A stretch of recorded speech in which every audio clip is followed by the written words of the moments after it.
Welcome back to another Explainer, everyone. Today, we're diving into something that's way more than just a game. We're looking at an absolute cultural touchstone. We are tracking the literal evolution of the Grand Theft Auto series. We're going to see how it went from these super simple, kind of clunky, pixelated origins, all the way into this sprawling, modern reality that essentially birthed the modern open world genre. So if you've ever wondered how a massive franchise like this completely reinvents itself, and honestly the whole industry along with it, well, you're definitely in the right place. Let's get right into it. Every legend starts somewhere. Just think about that for a second.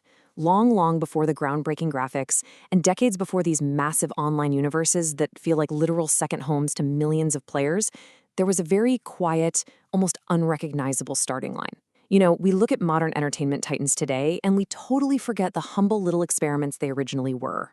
That's exactly what we're exploring today, how that tiny pixelated experiment transformed into an absolute powerhouse. Okay, so here's our timeline for today's journey. We're starting with the top-down origins in 1997 with GTA 1 and 2, then pushing right through the 3D revolution of 2001 with GTI 3. From there, we soar into the highly vibrant Vice Cities and San Andreas eras, pivot into the gritty realism of the GTI 4 era, and finally arrive at the modern titan that is the GTI 5 era.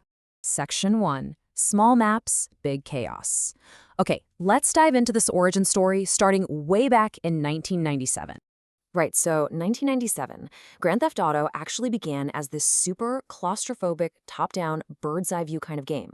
You absolutely weren't looking out at some gorgeous skyline, you were literally just staring straight down at the pavement.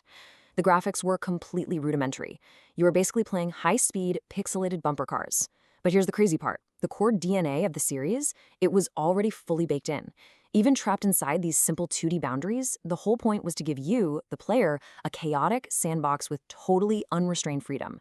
It's just wild to think that these messy little streets laid the exact groundwork for everything that was about to come next. Section 2. The 3D World Revolution.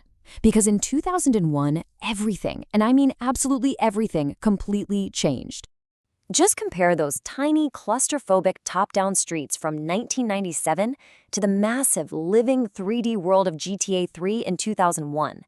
The camera literally dropped out of the sky and put us right there on the pavement.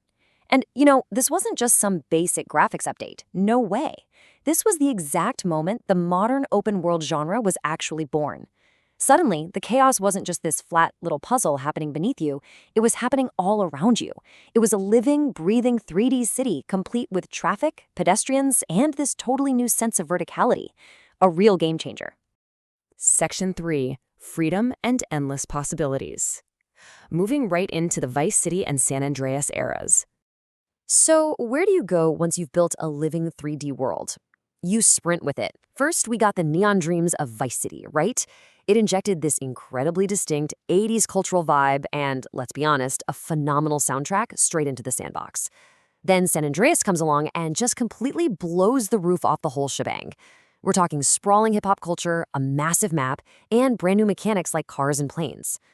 By adding fully controllable planes, they literally shattered the ceiling of what players thought was even possible.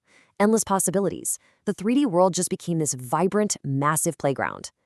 Section 4. Realism and Deep Storytelling. Shifting into the much darker GTA 4 era.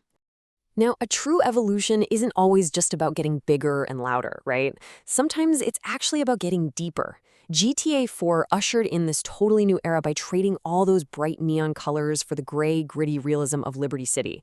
It really grounded the series. This was the exact moment the franchise proved it wasn't just a chaotic sandbox anymore.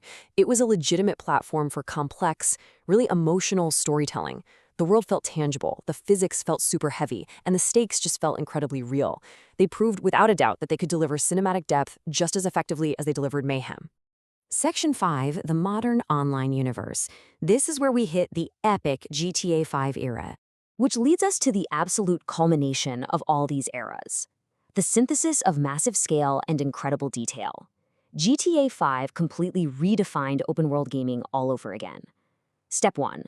Stunning graphics that pushed hardware to its absolute limits, blurring the line between pixels and reality further than ever. Step 2. A massive narrative gamble. Instead of just one story, we were suddenly juggling 3 distinct protagonists, which allowed for this incredibly dynamic pacing. And step 3, a world that never stops evolving online. They poured all of this into a shared online universe.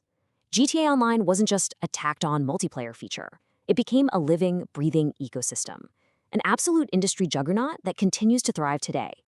Section 6. The next evolution. Because here's the thing about evolution. It simply doesn't stop. We've gone from pixelated top-down bumper cars in 1997 to a living 3D revolution, through neon dreams and gritty emotional realism, all the way to a massive online ecosystem. But as we look at the incredible technological leaps we've covered in this explainer today, we really have to realize that this journey is just the beginning. So I want to leave you with this one provocative question. What is the next evolution? Seriously, when the line between pixels and reality is already this thin, where do we possibly go from here? Thank you so much for exploring this timeline with me today. Keep asking questions, keep analyzing those trends, and I'll see you in the next explainer.